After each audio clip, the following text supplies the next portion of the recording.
पुरुष में कोई अंतर नहीं। और ये वचन गलतियों की पत्री उसका 3 अध्याय और 28वीं आयत में लिखा हुआ है कि स्त्री और पुरुष में कोई भेदभाव नहीं। क्या स्त्री, क्या पुरुष, क्या कोई एक गुलाम या कोई अच्छा इंसान, किसी में कोई फर्क नहीं, क्योंकि जो कोई आज प्रभु के भवन में आए वो सब एक स्तर पे है। तुम कितने भी अमीर कितना हो, कितने भी गरीब क्यों ना हो, हर एक काम परमेश्वर के दृष्टि में बहुत बहुत अच्छा होता है। तो ईश्वर आपको सामर्थ्य, आनंद से भरे और महिला दिवस की ढेर सारी शुभकामनाएं दे।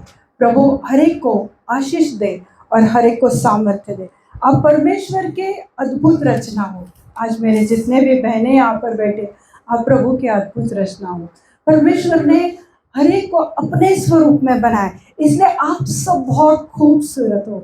मेरी ये छोटी छोटी बच्चियाँ, ये सब भी बहुत खूबसूरत है, क्योंकि परमेश्वर ने किसी को अच्छी आंखें दी है, किसी को अच्छी आवाज़ दी है, किसी को लंबे बाल दिए, किसी को अच्छा कलर दिया। भले सांवले रहेंगे तो भी उसमें एक मोहकता रहती है।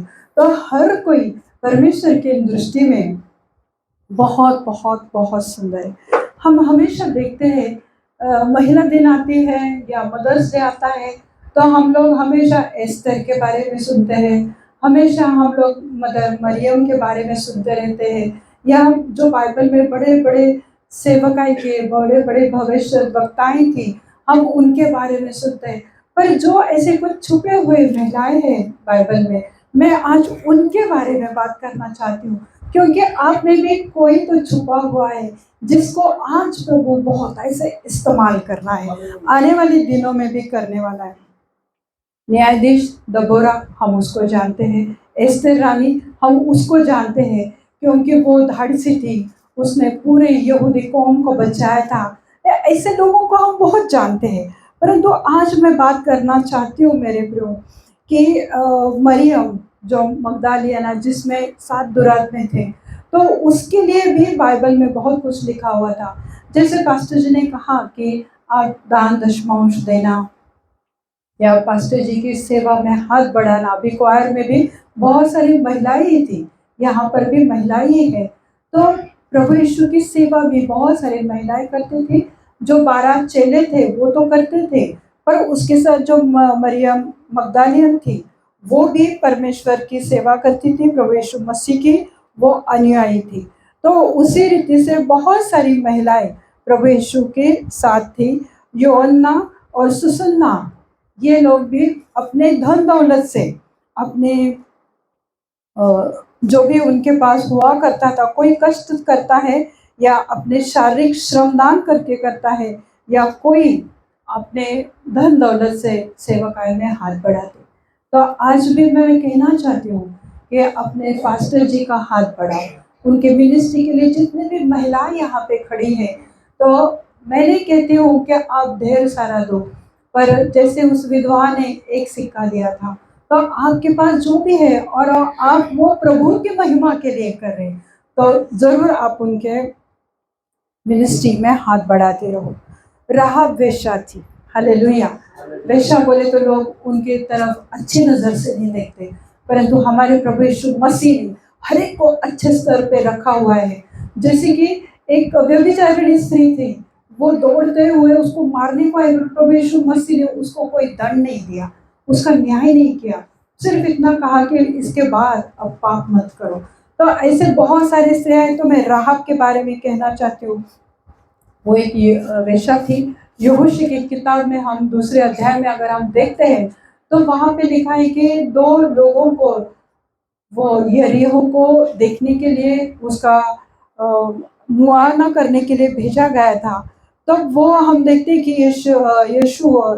यहोशू ने 2 भेदियों को यरीहो के देखने के लिए भेजा था कि जाओ देखकर आओ यरीहो कैसा है, क्योंकि हमें वो जीतना है तो पहले उसको देखना पड़ेगा। तो इसलिए उसको भेजा था। तो 2 भेदिए आए हैं। वो जब राजा को पता चला, राजा ने फरमान दिया कि उनको पकड़ कर लाओ। तब ये लोग राहाब के घर में गए, जो वेश्या थी। राहाब ने उनको छुपाया। क्यों? क्योंकि उसने कहा कि मैंने तुम्हारे परमेश्वर के बारे में सुना है, इसराइलियों के परमेश्वर के बारे में सुना है, यहूदियों के परमेश्वर के बारे में सुना है कि वो बहुत ऐसे कार्य करता है, जिसने लाल समुद्र को डुबाएगा, वो परमेश्वर को हम जानते हैं। हम बहुत डर गए हैं कि आपके लोग आने वाले यरीहो में, पता नहीं क्या आफत आने वाली है।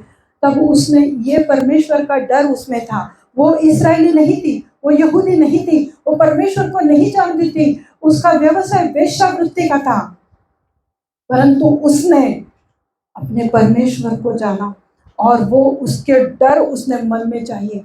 मेरे प्रियो, आज तुम लोगों के मन में परमेश्वर का डर चाहिए। एक स्त्री घर को बनाती है, एक स्त्री घर को बिगाड़ भी देती है। तो ध्यान रखो कि महिला दिन बना रहे, शायद मेरे शब्द आज कड़वे लगेंगे, परंतु एक स्त्री घर को बनाती है, उसी रीति से वो बिगाड़ती है। तो ध्यान दो अपने बच्चों की तरफ कि बच्चे क्या करते, मोबाइल में क्या देखते। आजकल मैं देखती कि छोटे बच्चे रो रहे, एकदम बेबी, उनके हाथ में मोबाइल दे देते कि देखो कार्टून देखते रहो। तो बच्चों की आंखों पर परिणाम होता है उसका। देखते रहो कि अपने बच्चे क्या कर रहे। मैंने फिलहाल देखा था कि कुछ बच्चों ने, लड़कियों ने सुसाइड किया कुछ गेम की वजह से। ये सब कुछ हो रहा है मेरे ब्रो। तो महिलाओं ने वो भी ध्यान देना चाहिए। तो ये वेश्या की तरफ देखो, उसे कोई सिखाने वाला नहीं था, पर उसने परमेश्वर के बच्चों को बचाया, उन दो भेदियों को बचाया। पर उसने एक कंडीशन डाली कि जब तुम लोग, मुझे पता है कि तुम यरीहो जीतने वाले हो, जब तुम यरीहो जीतोगे तो मेरे पिता के घराने को सुरक्षा देना, मेरे जीवन को सुरक्षा देना। और परमेश्वर ने भी वही किया।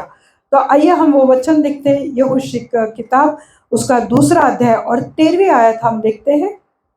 अगर कोई पढ़ सकता है तो पढ़िए।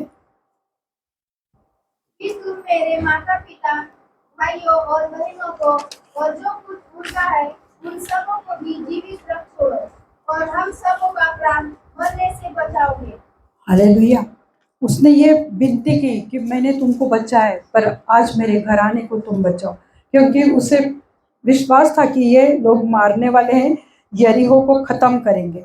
तो इसलिए आगे हम 6वें अध्याय और 25वीं आयत में हम देखते हैं, यहोशू 6:25, जोशुआ 6:25।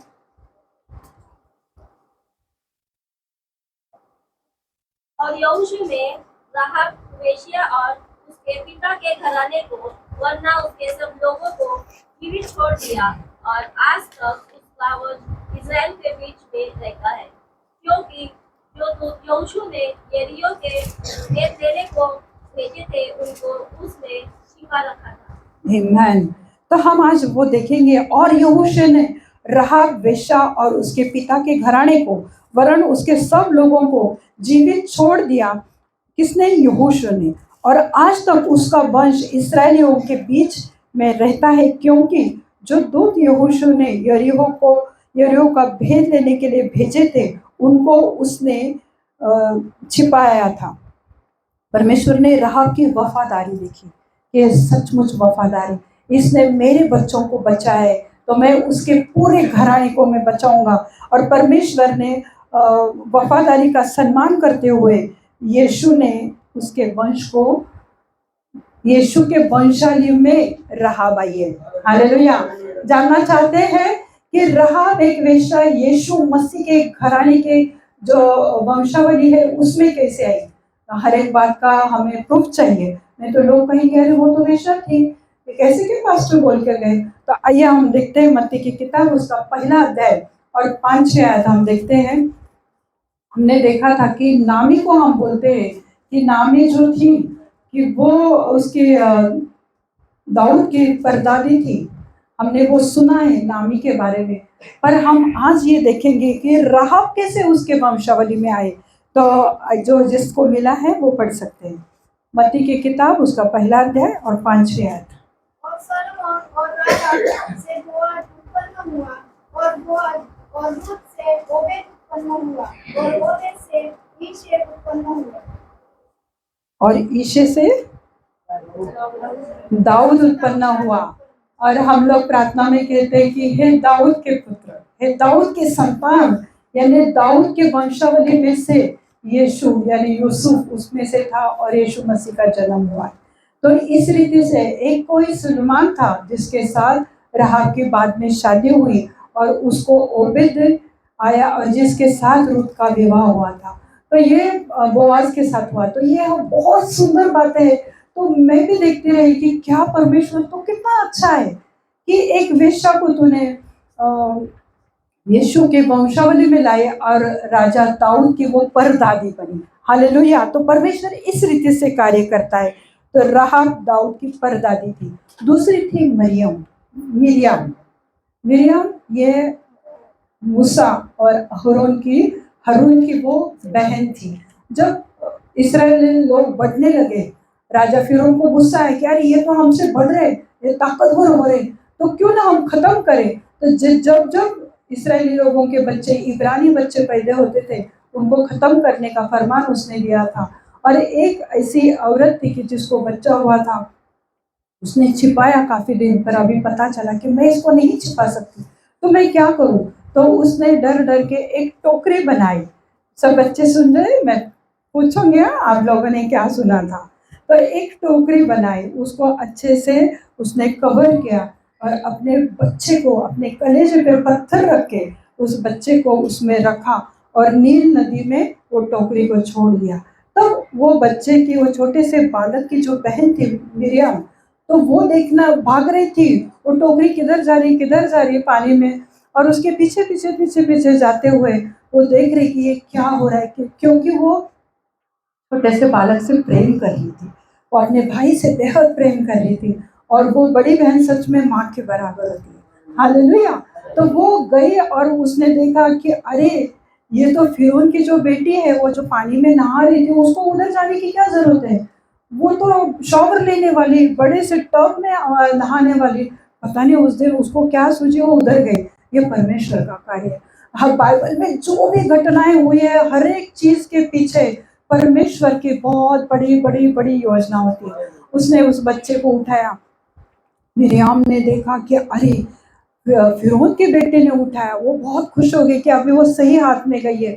वो इब्रानी बच्चा है, फिरौन के बेटे ने जाना, फिर भी उसने वो बच्चे को देख के उसको तरस आया या प्यार आया, उसने लिया। ये बच्चे भाग दौड़ती हुई गई और उसकी बेटी को बोला कि क्या इसको दूध पिलाने के लिए आपको कोई दाई चाहिए क्या।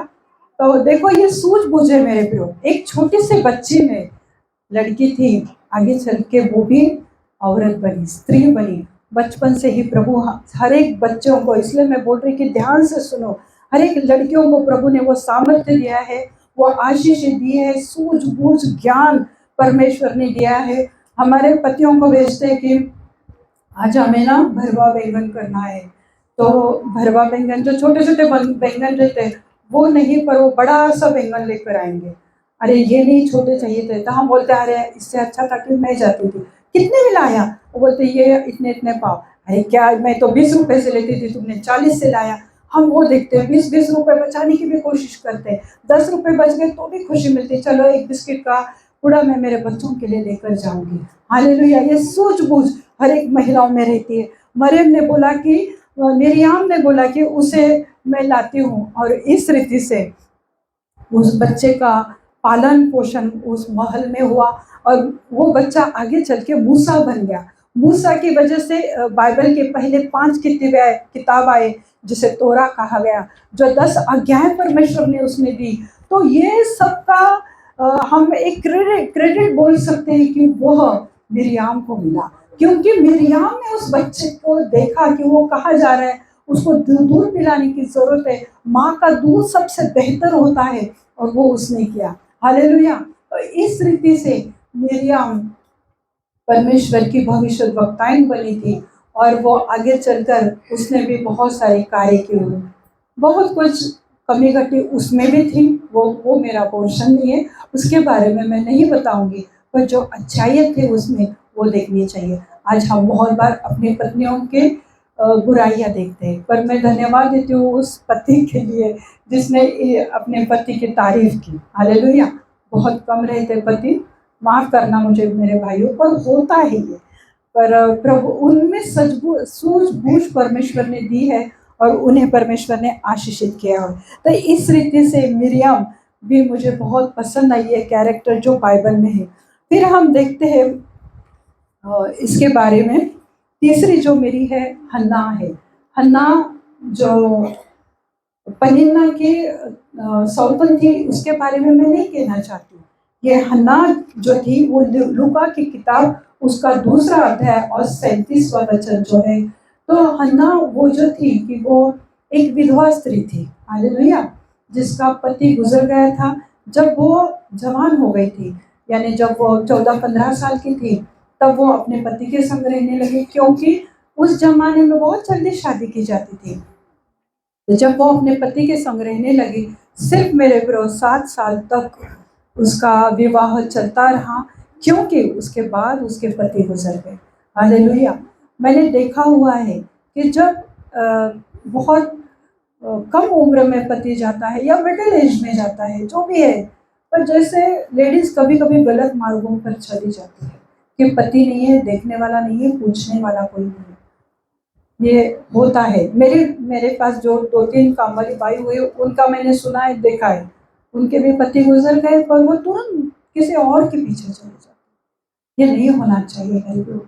अगर तुम अपने शरीर पर काबू नहीं पाओगे, बच्चों को क्या तुम दिखाओगे? हालेलुया।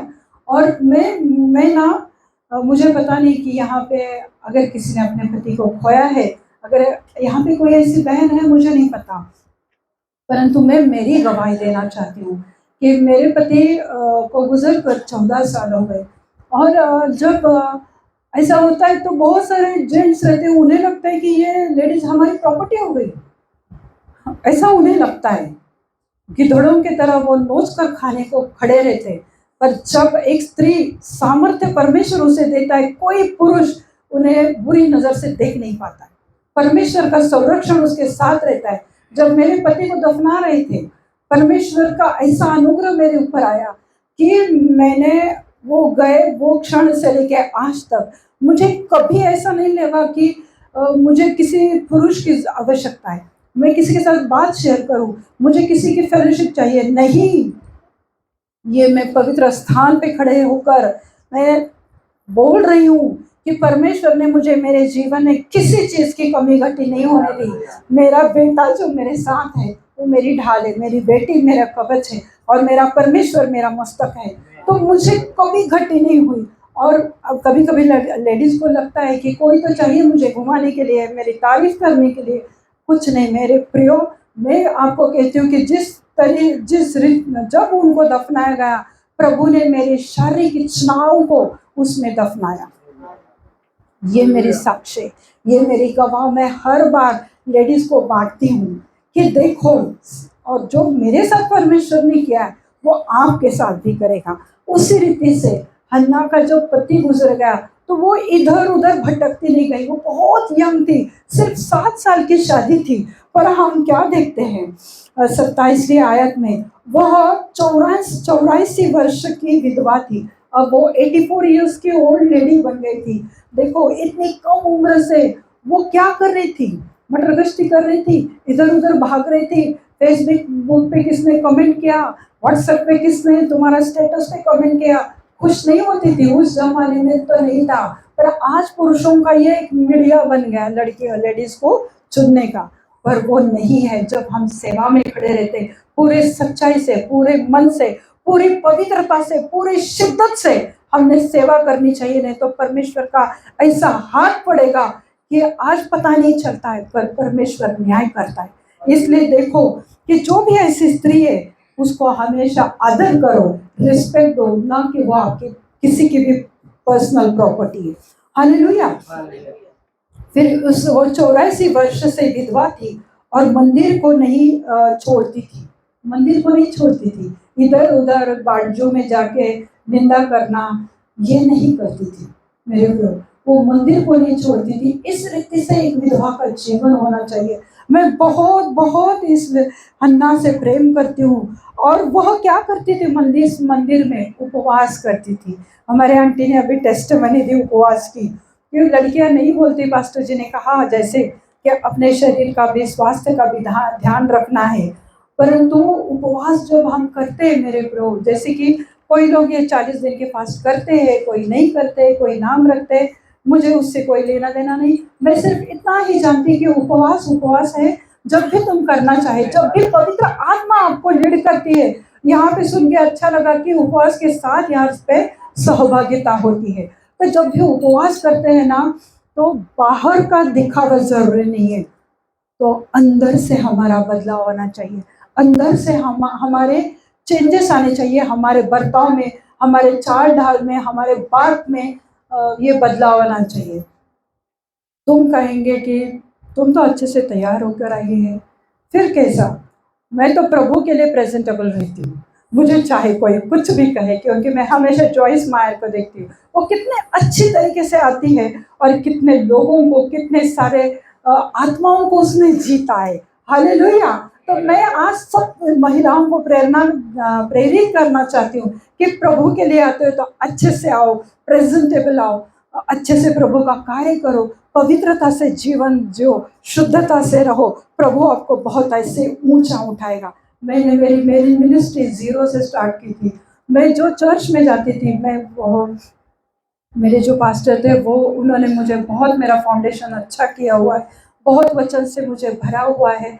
तो मैं वहाँ पर हर एक काम में थी, जैसे प्रेज वर्शिप लेना, ऑफरिंग टीम में थी, प्रभु भोज की टीम में थी, संडे स्कूल टीचर्स की मैं हेड थी, इंचार्ज थी। क्रिसमस के टाइम पे बच्चों के स्किट्स बिठाना, डांसेस बिठाना मैं और मेरी बेटी करती थी। फिर गुड फ्राइडे को स्किट बिठाना। फिर मैं छोटी सी सेल लीडर बनी, स्लम एरिया में जाके मैं प्रार्थना करती थी। एड्स के पेशेंट के साथ मैंने 3 साल वहाँ पे मैंने प्रार्थना की है। फिर मैं धीरे धीरे ग्रुप लीडर बन गई। ग्रुप लीडर यानी उनके अंडर 500 भी सेल लीडर होने चाहिए। फिर मैं एरिया लीडर बनी कि मेरे अंडर 40 लोग परमेश्वर का काम करते थे। 90 फैमिलीज में प्रेयर हुआ करती थी। वो सब जो भी ऑफरिंग का हिसाब किताब था, तो मेरा बेटा वो लैपटॉप में इतने सही तरीके से रखता था, तो पास्टर अपने बच्चों से भी ज़्यादा इस पर विश्वास करते थे। हालेलुया।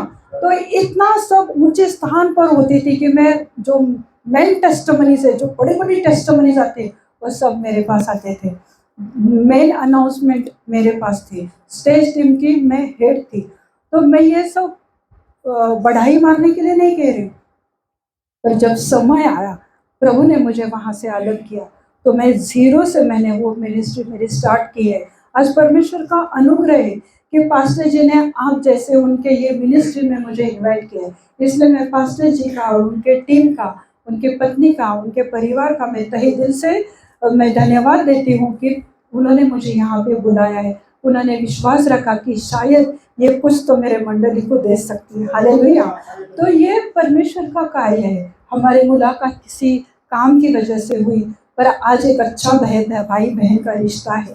अब मैं बहुत खुश हूँ कि परमेश्वर ने मुझे आपकी भी मिनिस्ट्री में लाया, और आप सबको देख के मुझे, मेरे सच में तहे दिल से मैं बहुत खुश हो गई। तो वह चर्च को या मंदिर को नहीं छोड़ती थी, उपवास और प्रार्थना कर के वहाँ पे लिखा है। बाइबल में जब भी पढ़ते हो ना, एक एक शब्द पर मनन करो। देखो, जब मुझे बाइबल समझ में नहीं आता था, तो मैं 2-2, 3-3 बार वही पैरा रिपीट करती थी कि मुझे प्रभु ये नहीं समझ में आ रहा है, मुझे ये समझ में नहीं आ रहा है। धीरे धीरे पवित्र आत्मा हमें चलाता है। तो वहां पे लिखा है, प्रार्थना कर के रात दिन उपासना करती थी, परमेश्वर की उपासना करती थी। ये विधवा थी कि वो उपवास करती थी। तो इस तरह से हमारा उपवास होना चाहिए। दिखावटी उपवास मत करो। चर्च के लोग कर रहे, पड़ोसी कर रहे, घर वाले कर रहे, हमारे क्रिश्चियन लोग कर रहे, प्रोटेस्टेंट कर रहे, कैथलिक कर रहे, चलो मैं भी कर दूँ। नहीं मेरे प्रभु, अगर आपको प्रभु चलाता है और आप सच में प्रभु से मिलना चाहते हो, सच में प्रभु के पवित्र स्थान में बैठना चाहते हो, तो उपवास के साथ प्रार्थना और आराधना करो। देखो, परमेश्वर जो आज तक तुम्हारे जीवन में नहीं हुआ है, वो उपवास और प्रार्थना के द्वारा प्रभु तुम्हारे मार्गों को खोलेगा, बहुत ऐसे खोलेगा। तुम देखोगे कि अरे, मैं इसके लिए दुआ कर रही थी, लोग कहते कि सिस्टर जी हमें मेडिसिन चालू है, हम लोग नहीं कर सकते। मैं बोली अच्छा ठीक है, मैं किसी के स्वास्थ्य के साथ खेलना नहीं चाहती, पर एक दिन बोली न खाकर उपवास करके देखो, शायद प्रभु तुम्हें चंगाई देगा। क्योंकि तुम्हारे विश्वास से, जब भी प्रभु यीशु मसीह ने चमत्कार किया उसने कहा कि तेरे विश्वास से, जो तुम्हारा विश्वास है, तुम उपवास कर रहे हो, प्रभु को बोल रहे कि प्रभु तू चंगाई देने वाला परमेश्वर है। यशायाह 53:5 के अनुसार तेरे कोड़े खाने से मैं चंगी हो चुकी। विश्वास से उपवास करो, 1 दिन 2 दिन, तीसरे दिन आप बोलोगे कि अरे मैंने तो बोली नहीं कि मैं कैसे ठीक हो गई। ऐसे प्रभु चमत्कार करता है, इस रीति से प्रभु चमत्कार करता है। वचन को अपना लो, वचन को अपना बनाओ कि मुझे परमेश्वर ने चुना है। जिस तरीके से एस्तर ने पूरे यहूदियों को बचाया, ये हन्ना छिपी हुई थी, वह इंटरसेशन करने वाली थी, वो मध्यस्थी करने वाली महिला थी कि उसे बाहर लोग इतना नहीं जानते होंगे शायद, पर वो छिपकर लोगों के लिए मध्यस्थी करती थी। शायद उसके जीवन की शुरुआत समस्याओं से घिरी हुई थी, दुख से भरी हुई थी, पर उसका अंत बहुत अच्छा हुआ। क्यों? क्योंकि जब यीशु मसीह छोटा बेबी था और वो बच्चे को लेकर, उस बालक को लेकर मरियम और यूसुफ मंदिर में आए उसे समर्पण करने के लिए, डेडिकेशन करने के लिए, तब ये हन्ना वहाँ पर थी और उसने अपने नंगे आंखों से उस बच्चे को देखा। हालेलुया! तुम जब उपवास करोगे प्रभु तुम्हें दिखाई देगा, पवित्र आत्मा तुमसे बात करेगी। क्योंकि जिस रीति से हन्ना ने दुख से जीवन बिताया, पर वो प्रार्थना में अड़ी रही, डटी रही, खड़े रही, विश्वास में रही, और उसका प्रतिफल उसको ये मिला कि उसने स्वयं उद्धारकर्ता को देख लिया। क्या तुम आज उद्धारकर्ता को देखना चाहते हो? महिलाओं और मेरे भाइयों, सबके लिए मैं कहना चाहती हूँ, इस रीति से उपवास करो।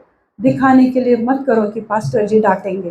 पास्टर को मंडली मालूम रहती है, हर एक व्यक्ति के कमी घटे पास्टर, हर एक पास्टर को मालूम रहती है, फिर भी वो आपके लिए दुआ में खड़े रहते हैं। हमेशा उनका आदर करो, हमेशा उनके मंडली का साथ दो और हमेशा उनके संग खड़े रहो।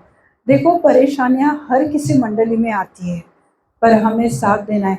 जब हमारे चर्च में एक बार ऐसा हुआ था कि एक फैमिली छोड़ कर गई और उन्होंने आधे से ज़्यादा लोगों को लेकर गए। ये वो पास्टर का फ्रूट था, तुम उसको नहीं लेकर जा सकते। वो लेकर गए, चर्च खाली हो गया। पास्टर की बेटी ने कहा कि सिस्टर देखो ऐसा ऐसा हुआ। मैंने स्लम एरिया में जाके लोगों को मिल के उनको मैंने दोबारा लाया था वो चर्च में। आज भले मैं वो चर्च में नहीं हूँ, पर मैं मेरे पास्टर का बहुत आदर करती हूँ, क्योंकि वो मेरे आत्मिक पिता है। तो हमेशा अपने पास्टर को आदर करो, क्योंकि वो हमें भोजन देते हैं। खाने का भोजन तो देते होंगे, मुझे नहीं पता, पर आत्मिक भोजन ना, वो हमें जीवित रखता है। खाना तुम कितना भी खाओ, पेट फूल जाएगा, वजन बढ़ेगा, पर आत्मिक भोजन से आपका आत्मा स्ट्रांग होगा। बुरी आदतों से, बुरे विचारों से, बुरी गंदी संगति से, व्यभिचार से तुम तौबा करोगे और परमेश्वर के वचन में आप आगे बढ़ोगे। तो जिस रीति से ये 3 स्त्रियों के बारे में मुझे बाइबल में छुआ, मुझे अच्छा लगा, इसलिए ये वचन मैं आज आपके लिए लेकर आई हूँ। और मैं विश्वास करती हूँ कि मेरे सिर्फ बहनें ही नहीं, मेरे सिर्फ यहाँ पे कोई आंटी रहेंगी, कोई बुजुर्ग रहेंगे, मेरी कोई माँ रहेंगी यहाँ पे, या मेरी ये छोटी सी बच्चियाँ हैं, इनके ही जीवन में नहीं, पर मेरे यहाँ पे बैठे हुए हर एक भाइयों के जीवन में भी प्रभु ने आज बहुत ऐसे कार्य किया है। मैं इसे विश्वास करती हूँ। ये वचन आप सबको बहुत ऐसे आशीषित करे। God bless you all. Thank you.